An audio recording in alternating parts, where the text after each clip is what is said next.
করি এই farm getting, এই পাশে করি ওই পাশে করি।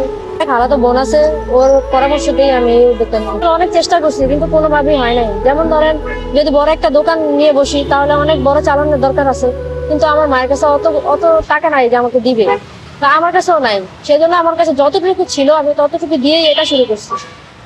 আর অন্য অন্য অনেক কাজ খোঁজার চেষ্টা করছি, কিন্তু পাই নাই, ব্যর্থ হয়েছি। সেজন্যই আমি এটা নিতে বাধ্য হয়েছি। এখন পর্যন্ত বাড়িতে আর যাই নাই। ঢাকা আসার পর থেকে 5 মাস ধরে আমি আর বাড়িতে যাই। এটা তো থাকে, কষ্ট তো হয়। মাকে তো দেখি না, মার সাথে ঘুমাই না, দেখা সাক্ষাৎ হয় না, কথা বলি না। সেটার জন্য তো কষ্ট হয়, কিন্তু কষ্ট হলো কি করবো, অনেক সময় অনেক কষ্ট বুকে চাপা দিয়ে থাকতে হয়। পেটে 2 মুঠো ভাত দেওয়ার জন্য অনেক কিছুই করতে হয়। সেজন্যই মন খারাপ করেও আবার মন খারাপ করি না। জি, তাদের বিয়ে শাদী হয়েছে। তারা কি তাদের মতো করে সেটেল? জি, তারা তাদের মধ্যেই থাকে। আপনার খোঁজ খবর নেয় না? না, আমার খোঁজ খবর নিতে বলতে যেমন ধরেন ফোন দেয়, কথা বলে, কেমন আছিস, কি করস, কাজের কি অবস্থা, কাজে যাস না, এতটুকুই, আর কোনো কিছু না। যদি আপনি না খেয়ে থাকেন একবেলা, আপনাকে খাওয়ানোর চেষ্টা করেন আপনার বোনেরা? বোনদের মধ্যে বলতে গেলে আমার এক বোন আছে, মেজো বোন। ও আমার একটু মানে বেশি খোঁজ খবর নেয়, কথাবার্তা বলে। এই যে বললাম, না খেয়ে যদি থাকি তাহলে হ্যাঁ খাওয়াবে, ওই খাওয়ানো পর্যন্তই থাকবে, আর কিছু না। আর অন্য কিছু করার সামর্থ্য তাদের নেই। কারো উপরে মানে আপনার কোনো রাগ অভিমান ক্ষোভ আছে? না না, আমি কারোর উপর কোনো রাগ অভিমান নেই, কারণ সবটাই হচ্ছে আমার নিজের উপর, আমার ভাগ্যের উপর। অন্য দোষ দিয়ে আমি কি করবো, সবটাই হচ্ছে আমার ভাগ্য। আচ্ছা, আপনি একজন নারী, কতদিন এভাবে এই যে হেঁটে হেঁটে পান সিগারেট বিক্রি করবেন? আপনার তো একটা ভবিষ্যৎ আছে। জি, ভবিষ্যৎ আছে, কিন্তু আমার ভাগ্যে যতদিন আছে ততদিনই এটা করবো। কিন্তু এমন না যে এটাই আমি সারাদিন করবো, সারা জীবন করবো।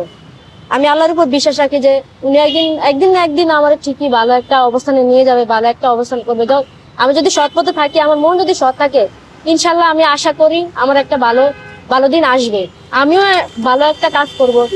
এটা চাইতো একটা বড় কাজ করতে পারবো। যেমন ধরেন, এটা ছেড়ে দিয়ে আমি একটা বড় চায়ের দোকানও দিতে পারি, বা অন্যান্য কোনো দোকানও দিতে পারি, যদি আল্লাহ আমারে দেয়। তবে আমি আশা করি ইনশাল্লাহ কোনো না কোনো একদিন আসবে, যেদিন আমার ভালো সময় আসবে, আমি সফলতা পাবো। দৈনিক 2,500 মানে 2,500 3,000 এরকম হয়। ওইখান থেকে আমার যেমন ধরেন, যদি বেচা কিনা ভালো হয় তাহলে 500 থাকে, 600 থাকে, আর যদি খারাপ হয় তাহলে 300 থাকে, 200 থাকে, 400 থাকে, এরকম থাকে। অনেক সময় তো অনেকে মানে নিজের অজান্তে ভুল করে সিগারেট নিয়ে চলে যায় টাকা না দিয়ে, তো লস হয় না সেটা? মনের অজান্তে না, অনেকে জানা সত্ত্বেও আমার সাথে এটা করছে। যেমন ধরেন 4-5 জন আসছে, আমি তো 2-3 জনের সামলাতে গেলে অনেকজনের টাকা না দিয়েও চলে যায়।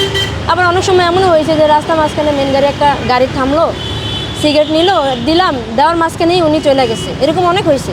তো খারাপ লাগলেও কি করার, যেটা ভাগ্যে ছিল সেটাই হয়েছে। মানুষের দোষ দিয়ে তো লাভ নেই। আর আমরা যদি কেউ ঠকায়, তারে আল্লাহ ঠকাইবে। এমনিতে আপনার ফিউচার নিয়ে আপনি কি ভাবছেন? আপনার তো বিয়ে শাদী হয়েছে কিনা? জি না, আমার বিয়ের সাথে হয় নাই। আচ্ছা, আপনি এই বিয়ে প্রফেশনে থাকলে কি আপনার বিয়ে শাদী হবে? মানে কি ধরনের চিন্তা ভাবনা আছে মনে? এটা করছে দেখে যে আমার বিয়ের সাথে হবে না এমন না। এটা নেওয়ার পরেও আমার অনেকে বিয়ের প্রস্তাব দিছে, কিন্তু বিয়ে করলেই যে সবটা সমাধান এমন না। কারণ আমার মা আছে, বিয়ের পরে যে ওই পরিবার আমার মাকে দেখবে এমন কোনো গ্যারান্টি নাই। ঠিক আছে, বর্তমানে যে জেনারেশন, এখানে বিয়ে 2 দিন হলেই 2 দিন পরে শুনি ডিভোর্স হয়ে গেছে, এই ঝামেলা সেই ঝামেলা। ঠিক আছে, তো বিয়ে করবো না এমন না, বিয়ে করব। যদি বিয়ে হচ্ছে আল্লাহর উপরে, আল্লাহ যদি আমার হুকুম করে অবশ্যই আমার বিয়ে হবে, তখন আমি অবশ্যই বিয়ে করব। এমন করব যে আমার মাকে কিছু একটা করে দিব, যেন আমার মা খাইতে পারে, কিছু কইরা খাইতে পারে। যতদিন আমার মা বেঁচে আছে আমি ইনশাল্লাহ আমার মাকে দেখব। আর বিয়ে যদি হুকুম হয় আমি বিয়েও করব, সেটা সবটাই আল্লাহর উপর নির্ভর করে।